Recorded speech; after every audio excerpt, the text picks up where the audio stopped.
Un mythe que j'entends également sur les agences de traduction, c'est les délais sont infaisables dans un cabinet de traduction.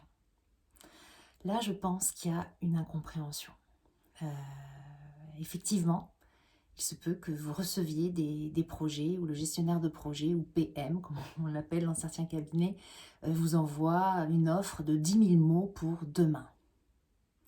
Alors ça peut faire rire à premier abord, mais souvenez-vous aussi que les gestionnaires de projet, parfois, et même souvent, ont beaucoup de pression. Ils ont 30 projets peut-être entre les mains qu'ils doivent placer dans la journée. Donc ils essayent d'aller vite et parfois ils ne s'expriment pas très bien. Donc comment vous devez réagir lorsque vous recevez ce type d'offre qui a l'air effectivement tout à fait infaisable à première vue? Soyez créatif.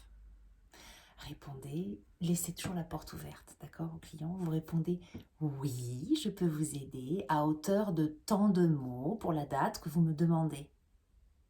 Ou alors, oui, je peux vous aider pour la totalité du projet pour cette date-là. Vous n'avez pas dit non, vous avez dit oui. Et ça, pour un gestionnaire de projet, ça vaut de l'or. Ça vaut de l'or parce que la plupart des autres traducteurs auront répondu non, je ne peux pas vous aider. Donc, qu'est-ce qui se passe si jamais le gestionnaire de projet qui s'est peut-être mal exprimé reçoit que des noms et il y a un traducteur qui répondit je peux vous aider pour tant de mots ou alors la totalité pour cette date? Qui croyez-vous que le gestionnaire de projet va contacter? Celui qui aura laissé la porte ouverte. Donc, voyez toujours l'alternative que vous pouvez offrir à votre client lorsque le projet semble infaisable. À quelle hauteur comment est-ce que vous pouvez contribuer? Puis je vous dirais aussi, ayez en tête qu'il y a aussi de nombreuses personnes dont le français ou l'anglais n'est pas la langue maternelle lorsqu'ils vous contactent.